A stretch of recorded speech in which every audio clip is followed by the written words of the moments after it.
Assalamu alaikum everyone. This is D2 8th edition, chapter number 12, exercise 12C, question number 1 हम इसका कर रहे हैं. ठीक है जी. इसमें कहते हैं a dart board is divided into 6 equal sections 1 2 3 4 5 6. When a dart lands on it, the number on the sector on which it lands is noted. Write down the sample space and state the total number of possible outcomes. ठीक है. Sample space क्या होता है कि आपके पास total options कितने हैं. Total option sample space को डिनोट करते हैं एस से. ठीक है. ये आ जाएगा 1 आ सकता है, 2 आ सकता है, 3 है, 4 है, रिजल्ट में 5 है और 6 है. ठीक है. ये हमारा सैम्पल स्पेस है जिसे हम कहते हैं total number of sample space. तो total number of sample space कितने हो गए 6.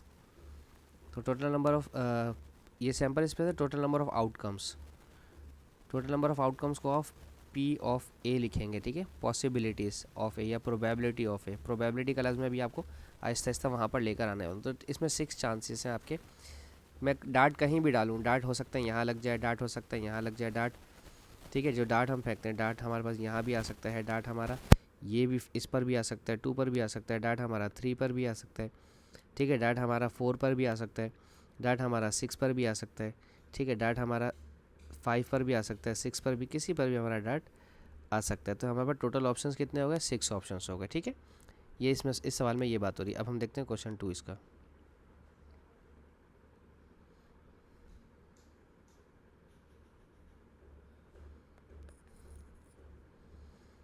क्वेश्चन 2 में क्या कह रहे हैं.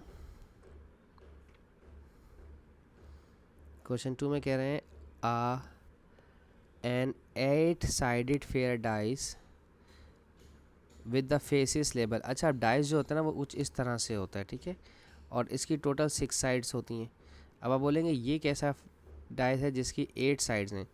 होते हैं 3 साइड्स के भी होते हैं, 4 साइड्स के भी होते हैं, 6 साइड्स के भी होते हैं और 8 साइड्स के भी होते हैं. ठीक है. ये 6 साइडेड है. ठीक है. इसी तरह का हमारे पास 8 साइडेड होगा. उन्होंने मेंशन किया हुआ है an 8 sided fair die. Fair die का मतलब ये होता है कि उसमें चिटिंग नहीं होगी. ठीक है. किसी भी नंबर के आने के चांसेस पॉसिबल हैं. ठीक है. उनके ऊपर नाम, वैसे तो डाइस के ऊपर 1 2 3 4 5 6 लिखा हुआ होता है, लूडो जो आप खेलते हो, लेकिन यहाँ पर इसमें 2 3 3 4 7 7 7 और 9 लिखा हुआ है. ठीक है. इज़ रोल्ड वंस, एक दफ़ा उसे खेला गया. Find the probability of getting 7. 7 कितनी दफ़ा आपके पास आ सकता है. ठीक है. ओह, मुझे पहले क्वेश्चन नंबर 2 करवाना चाहिए था, मैंने 3 करवा दिया. I am so sorry. पहले 3 शुरू कर दिया मैंने. ओह, 2 पहले हमारा ये रहा, मुझे पहले 2 पढ़ना चाहिए था. Sorry sorry sorry sorry sorry, my bad. Sorry बच्चों, sorry. Thank you so much. कहते हैं for each of the following experiments write down the sample space and state the total number of possible outcomes. Tossing a fair tetrahedral die. Tetrahedral die होता है जिसके 4 sides होते हैं. ठीक है. वो कुछ इस तरह का होता है.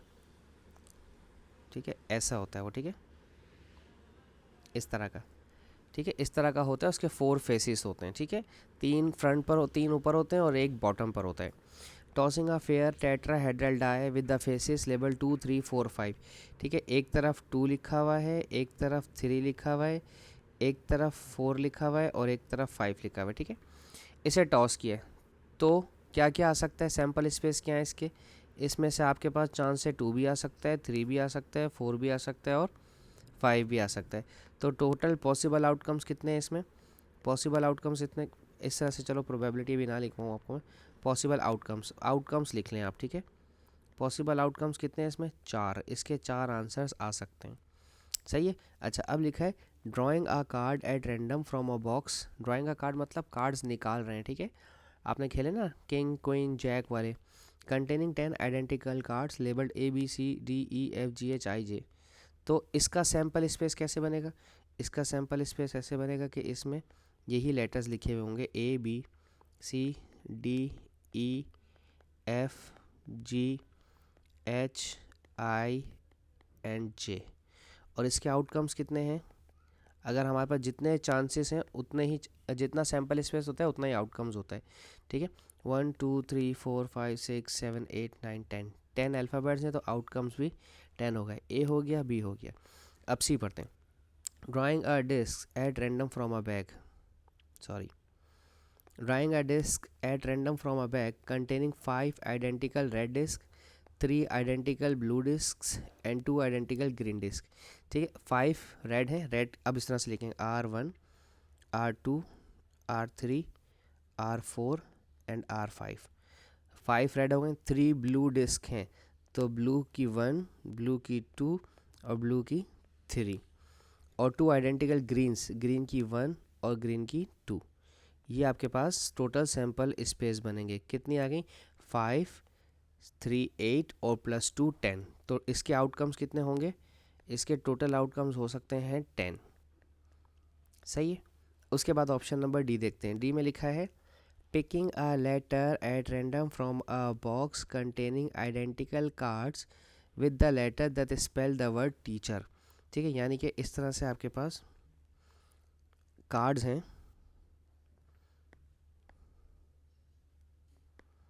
TEACHE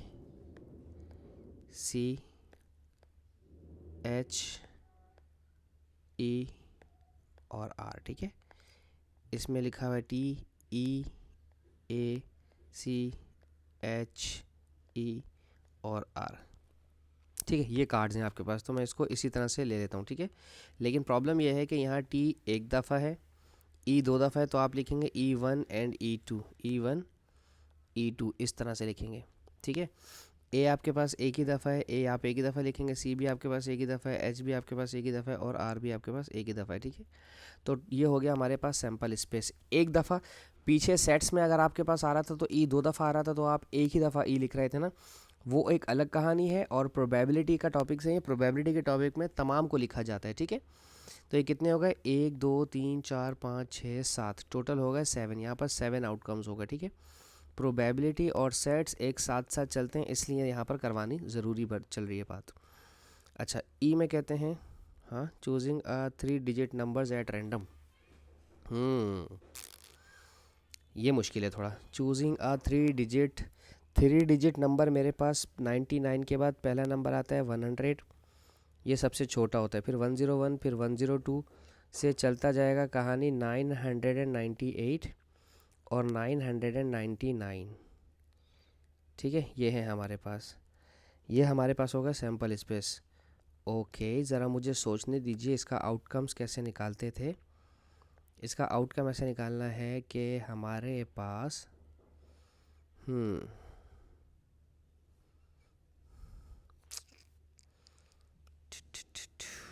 मुझे रेंज चाहिए कि कितने नंबर्स हैं। ठीक है, देखो, मुझे ये सारे नंबर चाहिए 100 से लेके 99 तक। इससे पीछे वाले नंबर जो 2 डिजिट्स नंबर है वो नहीं चाहिए। ठीक है, मुझे 3 डिजिट्स के 999 के नंबर हैं, इसमें से 99 जो पीछे के 99 डिजिट्स हैं 1 से लेकर 99 तक, वो नहीं चाहिए, उन्हें माइनस कर दें। 9 में से 9 गया 0, 9 में से 9 गया 0 और ये 9 बचा, तो टोटल आउटकम हमारे पास 900 हैं ये। ठीक है, सही है, कहानी समझ आई कि टोटल है 99। ठीक है, 999 काउंटिंग है। ठीक है, उसमें से स्टार्ट के 99 बच्चे नहीं शामिल हो रहे जिनकी शर्ट्स पर 99 या उससे पीछे का नंबर लिखा हुआ है। ठीक है, कुछ समझ लीजिए, कुछ गेम, उस गेम में 999 लोग शामिल हैं, आपने उसमें से उन तमाम लोगों को मना कर दिया कि गेम में शामिल मत होइए जिनकी शर्ट पे 1 या 2 डिजिट्स के नंबर प्रिंटेड हैं। तो 1 वाले और 1 वाले 2 3 4 5 6 7 8 9 10 11 12 करके सारे 98 99 तक के सारे नंबर माइनस हो जाएंगे।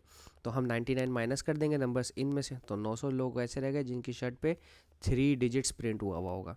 ठीक है, ये था सवाल, थोड़ा सा आपके लिए अंडरस्टैंडिंग। अच्छा, अब आ जाते हैं क्वेश्चन 3 पर।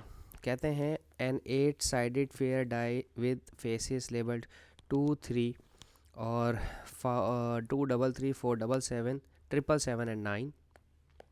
तो जो इसके सैम्पल स्पेस बनेंगे, सैम्पल स्पेस इसके क्या बनेंगे वो लिख लेते हैं हम यहाँ पर, 2 3 3 4 7 7 7 एंड 9। ठीक है, तो अब हमारे पास पहला ऑप्शन है find the probability of getting 7। तो 7 के आने के चांसेस क्या हैं, 7 के आने के चांसेस हैं 3, और टोटल आउटकम्स कितने हैं इसके, 1 आउटकम्स में लिखना भूल गया, आउटकम्स जितने नंबर हैं सारे गिन लीजिए, 1 2 3 4 5 6 7 8, टोटल आउटकम्स हैं 8। तो 7 आने के चांसेस हैं 3, टोटल है आउटकम्स 8। तो 8 में से 3 चांस ऐसा है आपका कि 7 आ जाएगा। ठीक है, आपने डाई रोल किया तो 8 चांसेस मिलते हैं आपको, और अगर हर दफ़ा एक एक नंबर आ रहा है आपका, हर दफ़ा डिफरेंट नंबर आ रहा है, तो 7 आपका 3 टाइम्स आएगा। ठीक है, अच्छा 3 और इस और का मतलब प्रोबेबिलिटी में हमेशा प्लस होता है, इस चीज़ को याद रखिएगा। ठीक है, probability of 3 plus probability of 4। ठीक है, 3 कितनी दफ़ा है, 3 2 टाइम्स है आउट ऑफ 8 टाइम्स, प्लस 4 कितने टाइम्स है, 4 1 टाइम्स है आउट ऑफ 8। ठीक है, यहाँ देखें ये 3 आपका 2 दफ़ा है, टोटल आउटकम्स है 8, और 4 आपका 1 टाइम्स है, टोटल आउटकम्स कितने हैं, टोटल 8। इन्हें प्लस करेंगे तो 2 प्लस 1 हो जाएगा 3, और आप जानते हैं नीचे 8 को तो प्लस करना ही नहीं होता ना, 8 को तो कॉमन लेते हैं। ठीक है, इसके बाद है नंबर लेस देन 10। ओ, लेस देन 10 आने के चांसेस सारे ही हैं, तो आप इसका 8 लिखिएगा। ठीक है, लेस देन 10 इसका पूरा लिख दीजिएगा, 1 आएगा इसका आंसर। ठीक है, इसका आंसर 1 आएगा। अब 1 कैसे आएगा, लेस देन 8 सारे नंबर जो लेस देन 8 है वो लेस देन ये भी है, ये भी है, ये भी है, ये भी, ये सब 2 3 3 4 7 7 7 9 सब लेस देन 8 हैं, तो सब लेस देन 10 है। तो टोटल 8 नंबर हैं आपके पास जो लेस देन 10 है, और टोटल नंबर 8 आ सकते हैं। टोटल 8 में से आउटकम्स 8 ही है, तो 8 को 8 से डिवाइड कर दिया तो ये क्या आंसर आ गया आपके पास, 1 आ गया। अब है a number which is not 2। अच्छा, ये एक चीज़ अच्छी, ये समझा देता हूँ मैं आपको। नॉट 2 वाली जो कहानी होती है, वो कह रहे हैं नॉट 2। जब नॉट 2 वाली कहानी आती है तो हम यहाँ लिखेंगे इज़ नॉट इक्वल टू 2। तो उसको करने के लिए 1 में से माइनस कर दें 2 वाले आंसर को। तो पहले 2 वाला आंसर निकालना पड़ेगा। 1 से इसलिए माइनस करते हैं क्योंकि टोटल प्रोबेबिलिटी हमेशा 1 होती है। 2 कितनी दफ़ा आ रहा है, 2 एक ही दफ़ा आ रहा है, तो हम उसको एक ही दफ़ा लिखेंगे कि 2 आने के चांसेस हैं 1। 2 नहीं लिखेंगे, 2 आने का चांसेस 1 है, टोटल चांसेस हैं 8। 8 चांसेस में से 2 आने का चांस एक दफ़ा है। ठीक है, तो जब आप इसको सॉल्व करेंगे तो ये 8 1 8, 8 माइनस 1 7, 7/8 आपका आंसर आ जाएगा। जबकि इसमें लिखा है कि 2 नहीं आने के चांसेस हैं 7 दफ़ा ऐसे चांस है कि 2 आपका नहीं आएगा, और कब आएगा, एक दफ़ा ऐसा चांस है कि 2 आपका आएगा। ठीक है जी, तो प्रोबेबिलिटी के इब्तदाई क्वेश्चन है। होप्स सो मैं आपको समझाने में कामयाब रहा हूँ। Thank you so much for watching my channel. Allah हाफिज़।